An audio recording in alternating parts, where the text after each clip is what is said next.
Why Steven Pinker's better angels argument fails. Introduction. In many ways the 20th century was a century of unimaginable transformation. On the one hand, it was marked by decolonisation, democratisation, technological innovations, and scientific breakthroughs. On the other hand, it was scarred by unprecedented violence, including the two largest wars in recorded history.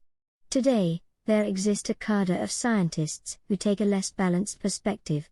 To them, the century was all about progress. Chief among them is the Canadian psychologist Steven Pinker. He claims in his influential 2011 book, The Better Angels of Our Nature, we may be living in the most peaceable era in our species' existence. 1. The thesis is simple: the world has become less violent over millennia. 6 major trends are identified which showcase this decline over varying time scales. While the first 3 are on the scale of centuries or more, the rest are only a few decades old, all focused on the reformations occurring over the second half of the 20th century. Better Angels is awash with graphics which appear to show a gradual decline in violence.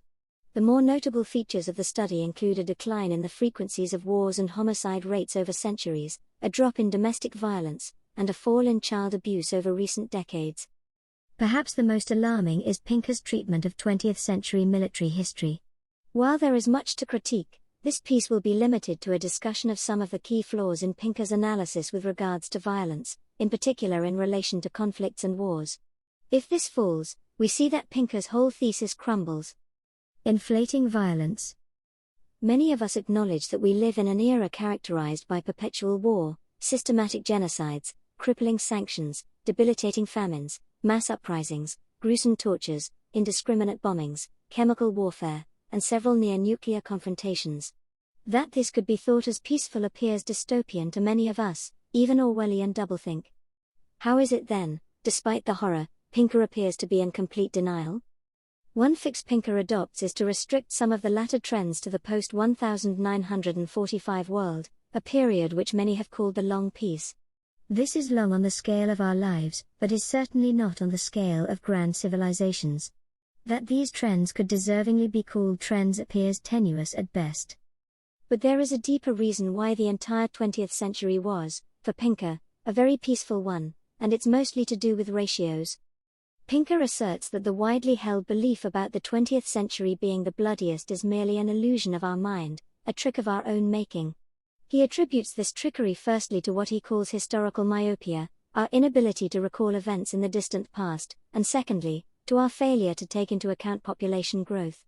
2. While violence has certainly exploded, population explosion has been far bigger. Thus the argument goes that when we take into account relative death rates, things look very different. He justifies this approach by arguing that a number of absurdities arise if we focus on absolute deaths. Among them is that, even if a society's practices were static, so that its rates of war and violence don't change, its people would be worse and worse off as the population grows, because a greater absolute number of them would suffer. 4. Pinker thus inflates the impact of historical events by employing world population figures at those times. The Lushan revolt in the 8th century and the Mongol conquests in the 13th century reportedly sent 36 million and 40 million to their deaths, respectively. Adjusting to the mid-20th century equivalent, that's 429 million and 278 million killed, making them, supposedly, the 2 worst atrocities in all of history, surpassing the Second World War by many folds. 3. Thus, the Second World War may have been the bloodiest of all time in absolute terms, but it barely makes it in the top 10 list of bloodiest events in relative terms. And because relative proportion is what counts, that means that the Second World War is no longer the bloodiest event in history. After beholding World War I, World War II, the communist gulags and more, Steven Pinker declares moral progress. The problem with population ratios. Here's the problem with this approach. In a fixed setting, death rates are expressed as a proportion of the number of deaths in a population. To keep death rates down, one must reduce deaths or boost the underlying population. Deaths, however, are not under one's control, but one is often at liberty to select the underlying population. For example, homicides tend to be higher in cities than wealthier suburbs or outlying towns. A statistician, commentator, or a psychology professor cannot reduce the number of homicides that actually took place. But one can, as though by the wave of a magic wand, express a lower homicide rate for the cities. How? By expressing it at a provincial level. By definition, this will include violent cities and peaceful outlying towns. The huge disparity in homicides between the city and the towns will be unrepresented, and the true state of the city would be diluted away. Thus the homicide rate of London can be hidden if we dilute it by presenting the rate for the south of England. London is in South England, here is the South England rate, and there you go, the deaths are largely washed away, counterbalanced by the idyllic Cornish coast. This begs the question, which underlying population is appropriate? The answer isn't always obvious, and may have more to do with the motivations of the one doing the calculations than the reality on the ground itself. Pinker may assert that ratios serve as a valid way of measuring risk. Overall, it is safer to be alive in the 20th century than the 8th century. But while this may be so in the aggregate, ratios may do more to obscure the underlying situation than convey any meaningful information. To an unsuspecting eye, it suggests that risks are uniformly distributed, leaving a false sense of security that obfuscates the avoidable suffering underlying the numbers. Take for example dystopia, an imaginary city of 1 million people with a subpopulation of 100,000 slaves spread throughout. These slaves are severely brutalized by their masters. As a consequence, 1,000 slaves are killed every year. On the contrary, homicides among slave owners are extremely rare. Tallying up the maths, we find that dystopia has a homicide rate of approximately 0.1%. The rate on its own doesn't sound that bad. But could such a society be classed as peaceful? In comparison to most modern peaceful societies, dystopia would be safer if you were a free person, but significantly more dangerous if you were a slave. The crude measure of relative risk obscures this. This is not a technicality, because it profoundly affects our moral judgment. Many of us would agree that a society with a slightly higher death rate than dystopia is morally superior if there was no slavery and homicides were equally distributed. For in dystopia, is not the relative peace achieved through the brutalization of a small population? Is this then peace, or just an efficient system of violent tyranny? This demonstrates one pitfall of using relative risk: it obscures relevant information under the surface. But the same problem lies with the choice of the population base. If we shrink the population base, we inflate the relative risk. For instance, let's now take another city, New Dystopia, that has 1 million people, and an overall murder rate of 1%. It sounds like a terrible place, 1 in 100 are killed. But what if almost all the murders happened only in downtown New Dystopia, with the rest of the city being much more peaceful and civilized? How dangerous is New Dystopia? It's tough to say, because we don't know how far we should zoom out with our population base. If we zoomed out all the way, and took into account the whole of New Dystopia, we lose a sense of the atrociousness of the murders taking place in downtown. If we zoom in all the way to downtown, and thereby increase our relative risk of being killed, we lose the fact that New Dystopia as a whole has a relatively low murder rate. Thus, we need additional information to know what the right population base ought to be. There may be no right or wrong answer, but there should at least be some justification that gives clarity to the figures presented. Using the dystopia and New Dystopia analogies can clarify the pitfalls of homicide rates. We can see how this applies when comparing earlier atrocities to the Second World War. Pinker effectively argues that we should zoom out all the way, by comparing the relative risk of death over the population of the entire world. From this, he concludes that the Mongol conquests and the Alashan revolt were far worse than the Second World War. As we have seen, he can only do that by inflating the relative numbers of deaths in the earlier events by choosing a smaller global population base. The further we look into the past, the smaller the world population certainly is. But this isn't the only obvious feature of history. Societies were less connected, and wars of conquests tended to be more localized. While a region may have been overwhelmed by an atrocity of an unimaginable scale, the rest of the world was largely unaffected. The Alashan revolt may have killed 36 million in ancient China, but certainly had no notable impact in Europe, Africa, or the Americas, a huge portion of the world, supposedly unknown to the Old World. Yet, had their populations been substantially higher, the revolt would have lost its position as the worst atrocity of all time. But this doesn't make sense. Why should the populations of distant lands, hitherto unknown to the dwellers at home, impact the destructiveness of a revolt in their midst?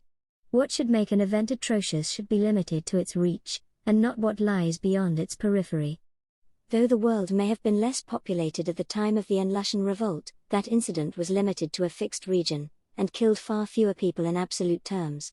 To dismiss the First and Second World Wars for its sake seems immediately like an ideologically motivated approach to whitewash modern history. Pinker may caution us about using absolute numbers of deaths when analyzing moral behavior, but it is surely a far worse sin to use relative death rates without qualification.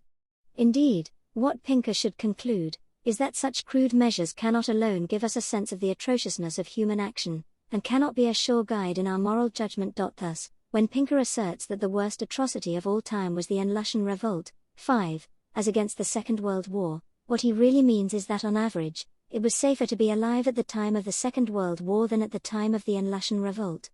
This is not simply semantics. The two claims are not equivalent. His statement is a direct claim on the event, while the latter claim is not. It is a claim on innumerable influencing factors that contribute to our moral judgments, and our estimation of human progress. For instance, the Second World War occurred in an age when the world was much more aware of itself. Historians had chronicled the atrocities of the past, offering massive opportunities to learn from history. Greater means of communication enabled sophisticated diplomacy. Emerging democracies meant that there was greater potential for greater good. Further, the First World War was still fresh in the social conscience, with the League of Nations being established for the very purpose of putting an end to world wars. The world thus had a deeper understanding of the causes and implications of wars, how ideology, greed, self-righteousness, and the vested interests of the banking and armaments industries may predispose nations to war. So when we judge the Second World War as being so atrocious, we take into account all these factors. When we pass judgment on the 20th century as being the bloodiest and most violent, we do so on multiple levels.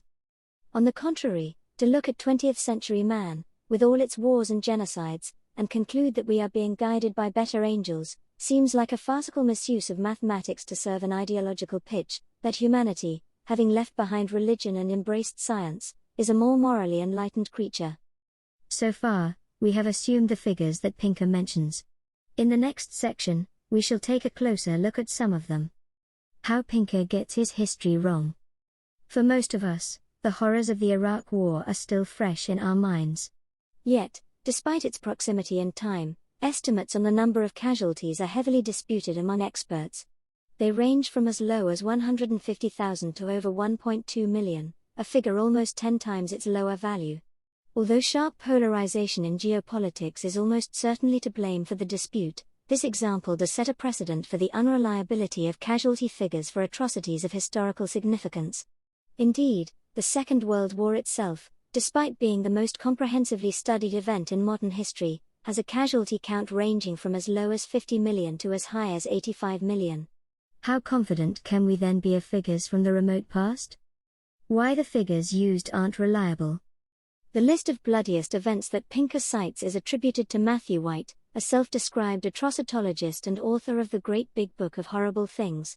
For the Unlushan revolt, White sources the 36 million dead to the differences in census figures taken in 753 and 764 CE. The population reportedly drops from 53 million to 17 million within a space of decade, and because the revolt occurs in the middle, the drop is attributed to the revolt itself. To his credit, White notes that the figure is controversial, which Pinker doesn't fail to mention in a footnote. 5. But, if this is the case, why should Pinker give it an equal footing alongside the less controversial figures of other atrocities? Should reliability not be factored in? In a late account of tax-paying households, White alters his figures, and concludes a drop in 26 million people instead, which he then, in an effort to be conservative, cuts in half to 13 million, a proportion he chooses arbitrarily. 6. Though perhaps this alteration came after Pinker's publication, this alone should raise alarm bells on the reliability of White's figures. Ancient records were certainly kept prior to the modern age, and in some places more than others. However, with the passage of time, there is a substantial risk for key pieces of information to be lost or misunderstood.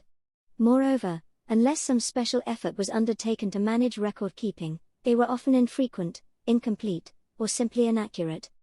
Indeed, in the case of the Unlushan revolt, the Cambridge History of China notes that the decline in tax-paying households was not the result of catastrophic loss of life during the civil warfare, but the result of a simple failure by the local authorities to register the population in full. 7. What about the Mongol conquests? As stated earlier, it features as the second worst atrocity of all time, as reported by White and Pinker. White attributes much of the 40 million dead to, yes, you've guessed it, China. And the sourced reason isn't much different either, relying on census reports before and after the devastation.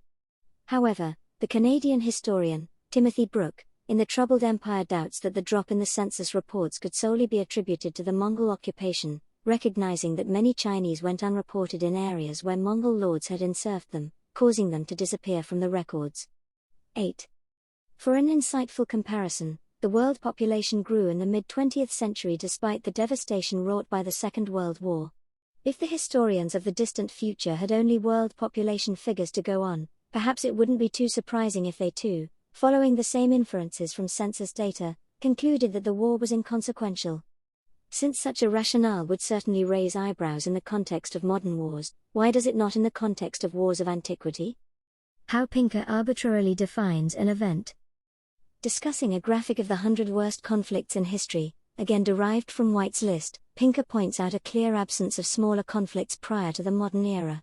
Recognizing that this couldn't be coincidental, he attributes this to gaps in historical data, thus stating that the reduction in violence could only be steeper than what the data suggests. 9. That many conflicts will have been lost to history is likely true, but there is also another explanation. The Mongol conquests, for example, or, for that matter, the Mongol conquests in China, does not constitute a single event. It refers to a series of major, but notably distinct conflicts, spanning several decades.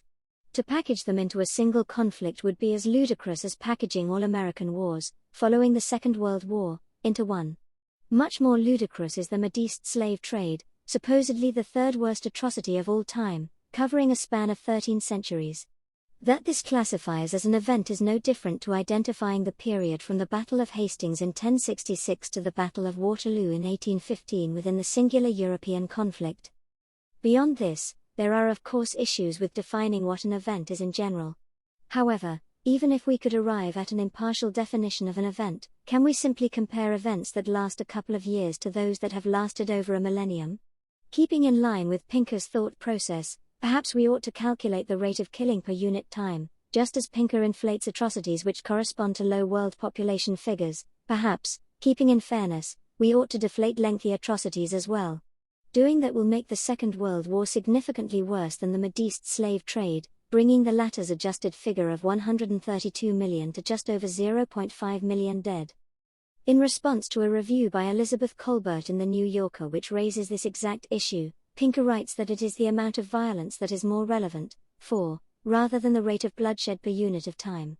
Yet, in the list of worst atrocities, he is sure to overlook the amount of violence, stating that it is the proportion, rather than the absolute number, of deaths that is relevant. 4. One ought to be consistent, Stephen. Pinker's book, featuring apparent angels. Violence isn't just physical. Key to Pinker's trends is the assumption that violence is correlated with measurable statistics such as death tolls in a war zone or homicides in a civilian setting. This, however, need not be the case. An empire involved in endless wars is certainly violent. Similarly, a society burdened with spiking homicide rates is also violent. But can we argue their converse? Why violence can't be captured by numbers alone? Detaining an entire population behind solitary confinements will certainly reduce homicide rates, but, as one can imagine, such an undertaking wouldn't be without its fair share of violence, both physical and existential. Indeed, Pinker himself notes that police states that exercise excessive police power, tend to have low rates of violent crime. 10. In settings such as this, where the state exercises disproportionate power over its citizens, to focus on homicide rates as the sole predictor of violence would be unwarranted. Violence is therefore a highly convoluted phenomenon. Mere statistics will not cut it. True, there are certain components to violence that are measurable, such as homicide rates, but violence as a whole is certainly not. While homicides are bursts of short-lived violence and deliver us with statistics, other forms of violence can have an enduring impact on one's life in ways not easily quantifiable. For example, how does one compare a violent death to decades of psychological torture? Can one really declare the former to be worse than the latter? Colloquially known as the gulags, the Soviets operated a system of forced labor camps from the 1920s to the 1950s through which millions of ordinary people, from convicts of minor crimes to political dissidents, many of whom were falsely accused anyway, were coercively employed in manual labor.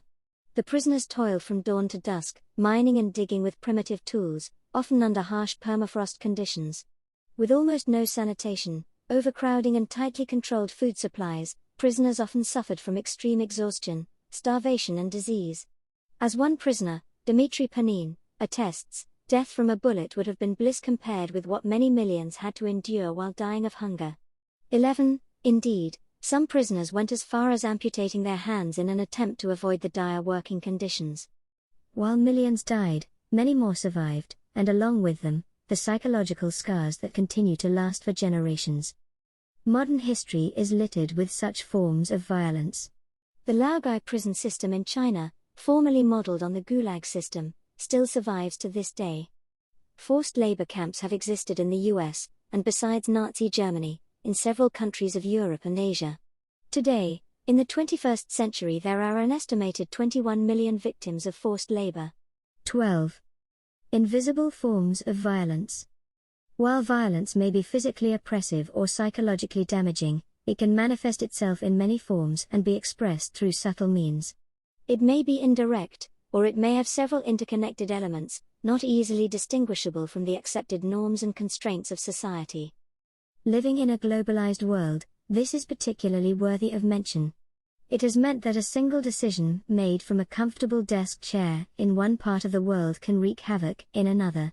Political and economic maneuvers in a faraway land are well known to give rise to famines, epidemics, and refugee crises closer to home. Domestic policies undertaken in pursuit of corporate interests massively impact access to essential healthcare and welfare facilities for the most vulnerable. Modern banking and its inbuilt mechanisms systematically extract wealth from the poorer sections of society, leading to unparalleled wealth inequalities, and imprison millions in an endless cycle of debt and economic slavery.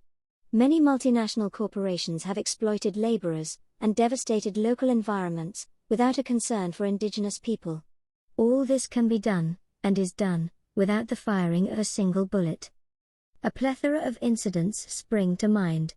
Before the turn of the century, UN figures estimated 1.7 million Iraqi civilian deaths as a direct result of brutal sanctions imposed on the country. 13. Incidentally, a third of the dead were children, whose deaths were considered fair game by Secretary of State Madeleine Albright. 14. This excludes deaths from actual wars, direct or otherwise. Elsewhere the picture appears eerily similar. An estimated 40,000 civilian deaths in Venezuela has been linked to sanctions in a single year. 15. An estimated 4,000 North Korean civilian deaths, most of them children, had been tied to a single episode of sanction-related delays. 16. That sanctions are very often a stealth war on the vulnerable is clear. What about global finance? The IMF and World Bank's structural adjustment programs, ostensibly implemented to provide financial assistance to struggling economies, are well known to have perpetuated poverty and global wealth inequalities. Critically, that assistance is contingent upon the adoption of a select range of economic policies by the recipient nations. This opens their vulnerable economies to foreign exploitation, at a very heavy domestic cost. Further, to keep up with debt payments, nations are forced to self-suffocate, and when this becomes unsustainable, more debt is piled on top, and the cycle then repeats. In the end, the global south begins to resemble a victim of a vampire which feeds off its blood, halting precisely before it runs dry, sufficient to replenish for the next feed. And it isn't just the global south. In the analysis of many, state violence has turned inwards. Following a mass bailout of banks, UK austerity policies has been linked to 120,000 deaths in the 2010s. 17. During the Greek debt crisis, the country saw a sharp increase in death rates. 18. At least 10,000 suicides in the West have been linked to the Great Recession. 19. These deaths do not strike us as warfare.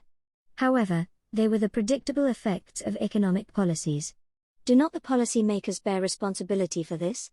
And if they would argue that there was no other choice at the time, that this is how the system worked, would not have many military generals in history have argued the same? One may contend that advances over the centuries such as in sanitation and healthcare compensates for the detrimental impact of reckless policies. After all, is it not the case that life expectancy has increased, and quality of life has become so much better? This, however, would be a misunderstanding on the nature of violence. Violence isn't offset by peace, in the same manner as homicides aren't offset by the number of lives saved by doctors. Moreover, such contentions neglect that policymakers are worthy of criticism only within the purview of their era and capability. In a world in which vaccines do not yet exist, or a world in which clean water is still a fantasy, authorities cannot be held accountable. As and when actions of policymakers unnecessarily limit access to available resources, with disastrous consequences, they are culpable. Thus, were we to arbitrate over levels of violence throughout the centuries, we must be careful not to be distracted by the advances brought through by science and technology. Former U.S. Secretary of State Madeleine Albright exhibits modern moral progress. Conclusion. Sir John Glubb, a First World War veteran, in his short study, The Fate of Empires and Search for Survival, identifies 6 epochs in the life cycle of empires and civilizations. In his assessment, an empire, following its inception, enters an age of strategic conquests of vast territories. As it expands, substantial capital flows into the burgeoning economy, gradually transitioning itself into one dominated by commercial traditions, well before the final age of decay sets in. If Glubb's assessment remotely resembles the manner of modern civilization, then the corresponding transition of violence from one of conquest to that of sanctions, debt cycles, and trade wars ought not to be a surprise. It is only a logical consequence. Why? Because conquests are costly and openly destructive. And what was once achieved with conquests can now be achieved through other routes. At the height of the Crimean Crisis, U.S. Secretary of State John Kerry asserted that you just don't in the 21st century behave in 19th century fashion by invading another country. 20. In a similar context, U.S. President Barack Obama declared that today, we gain more from cooperation than conquest. 21. What was once embraced is now loathed, and what was once unfeasible is now embraced. But the end result has remained the same: plunder, destruction and death. One may wish to limit the definition of violence to the use of a physical force, but such a definition does not do justice to the destructive nature of a broad number of non-physical forces that have come to replace traditional forms of violence in a globalized age. To make death rates in war zones and homicides in civilian settings as the predictors of violence is to ignore an enormous chunk of suffering created by modern man. Neglecting that portion will only lead to a misreading of history, conveniently pacifying the modern age. Nevertheless, large-scale wars still happen. And it hasn't been a century since the most destructive war on record, one which as a contained military event, is in absolute terms the greatest loss of life in human history, and is likely to be so in relative terms too. We have also had the communist crackdowns, deadly civil wars, and frequent US-led excursions into Southeast Asia and the Middle East. In this context, Pinker'S analysis serves merely as apologetics for the global elite. It is no wonder that so many of them have proclaimed his work as among their favorite analyses of modern times. Alas, the hundreds of millions of people killed in the 20th century, and the millions more since that have suffered, and are suffering, under the boot of our financial and imperialist elite have no voice with which they can speak out. The New York Review of Books remains inaccessible to them. Pinker's assertions that we are increasingly governed by our better angels will appear as a sick joke, a soothing balm to settle the agitated conscience of their oppressors. And yet, despite the changing nature of violence in the brief few decades since the war, a nuclear holocaust is very much an open possibility. The doomsday clock, recognized as a symbol of the likelihood of a man-made global catastrophe, is at 100 seconds to midnight, the closest it has been since measurements began. The clock has its critics, no less a person than Pinker. But one would be hard-pressed to justify their optimism. In the 21st century, global wealth inequality has peaked pre-World War levels, nuclear treaties have been abandoned, nuclear testing is in discussion, and nuclear weapons are being upgraded. And all it takes is the mistake of one man. What then, in that instance, will Pinker's analysis mean? The Bulletin of Atomic Scientists moved the doomsday clock closer to midnight. References 1s. Pinker, The Better Angels of Our Nature, A History of Violence and Humanity, 2011, p. 21-2s. Pinker, The Better Angels of Our Nature, A History of Violence and Humanity, 2011, p. 193. 3s. Pinker, The Better Angels of Our Nature, A History of Violence and Humanity, 2011, p. 195. 4s. Pinker, Frequently Asked Questions About the Better Angels of Our Nature, Why Violence Has Declined, online. Available, Pinker, The Better Angels of Our Nature, A History of Violence and Humanity, 2011, p. 194. 6m. White, Selected Death Tolls for Wars, Massacres and Atrocities Before the 20th Century, online. Available, Twitchit, The Cambridge History of China, Sui and Tang China 589-906, Volume 3, p. 277. 8t. Brooke, The Troubled Empire, p. 43. 9s. Pinker, The Better Angels of Our Nature, A History of Violence and Humanity, 2011, p. 197. 10s. Pinker, The Better Angels of Our Nature, A History of Violence and Humanity, p. 87. 11d. Panine, Notebooks of Sir Logden, p. 67. 12. 21 million people are now victims of forced labor, ILO says, International Labour Organization, online. Available, M. Ahmed, Behind the War on Terror, Western Secret Strategy and the Struggle for Iraq, p. 112. 14. Is the Price Worth It, online. Available, Access 2020. 15. Economic Sanctions as Collective Punishment, The Case of Venezuela, Center for Economic and Policy Research, online. Available, Human Costs and Gendered Impact of Sanctions on North Korea, online. Available, and Social Care Spending Linked to 120,00 excess deaths in England, online. Available, Tyrovolas and et al., The Burden of Disease in Greece, Health Loss, Risk Factors, and Health Financing, 2016, An Analysis of the Global Burden of Disease Study 2016, The Lancet. 19.